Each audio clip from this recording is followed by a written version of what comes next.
عالمی معیشت کا تقریباً 30%، 2.25 ارب لوگوں کی مارکیٹ اور یہ 15 ملک، تو عالمی سطح پہ اس معاہدے کے کیا مخصوص نتائج ہو سکتے ہیں؟ کیا یہ کووڈ سے متاثرہ عالمی معیشت میں کچھ حد تک جان ڈال سکتا ہے؟ السلام علیکم اسد، بہت بہت شکریہ۔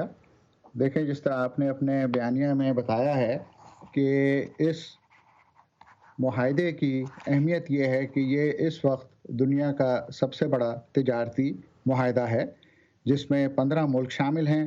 کوئی 2.2 بلین پاپولیشن ہے ان ملکوں میں، اور کوئی یہ 30% ہے دنیا کی پاپولیشن۔ اور ان ملکوں کی جو مجموعی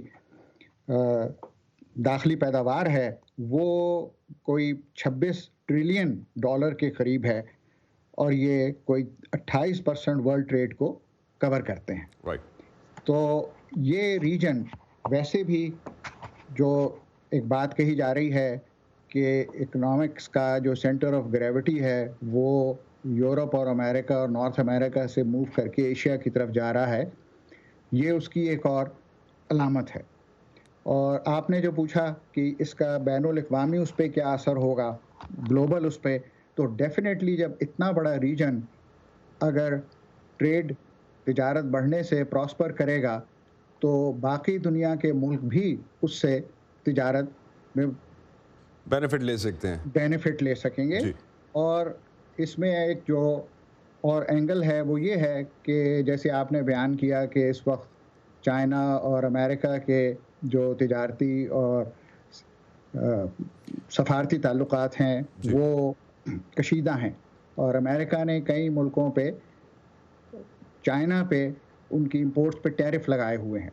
تو اس معاہدے سے یہ ہوگا کہ وہ کمپنیز جو ان ٹیرف کو اوائڈ کرنے کے لیے چائنا سے باہر نکل کے یورپ یا نارتھ امریکہ یا ساؤتھ امریکہ جاتی، وہ اب اسی ریجن میں رہ سکتی ہیں، کیونکہ یہ جو اوریجن، جو کموڈیٹیز کی جو اوریجن کا سینٹر ہے وہ پورا ریجن ہو گیا ہے، صرف چائنا نہیں ہے۔ رائٹ۔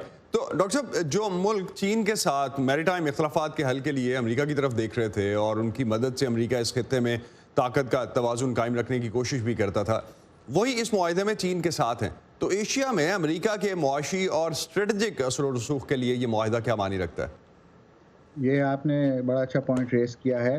دیکھیں، اس میں ہو یہ رہا ہے کہ ایک تو چائنا نیچرلی گرو کر رہا ہے، معاشی طور پہ مضبوط ہوتا جا رہا ہے، اور یہ معاہدہ فردر یہ ثابت کرتا ہے کہ ایشیا میں اب جو ڈومیننٹ کنٹری ہے وہ چائنا ہے، اور اس کے جو نواحی ملک ہیں وہ بھی یہ محسوس کر رہے ہیں کہ جب تک وہ چائنا کے ساتھ ان کے تجارتی تعلقات اچھے نہیں ہوں گے وہ اس ریجن میں شاید پراسپر نہ کر سکیں۔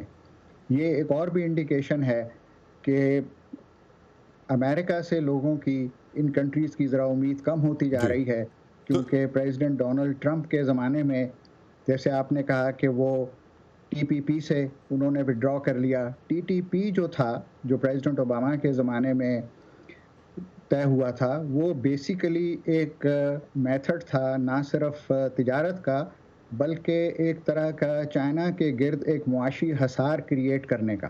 رائٹ۔ لیکن ایک چیز ڈاکٹر صاحب، اگر آپ سمجھتے ہیں کہ نومنتخب صدر جو بائیڈن اب ایشیا میں کسی بڑے تجارتی معاہدے میں کوئی جلد دلچسپی لینی چاہیے ان کو؟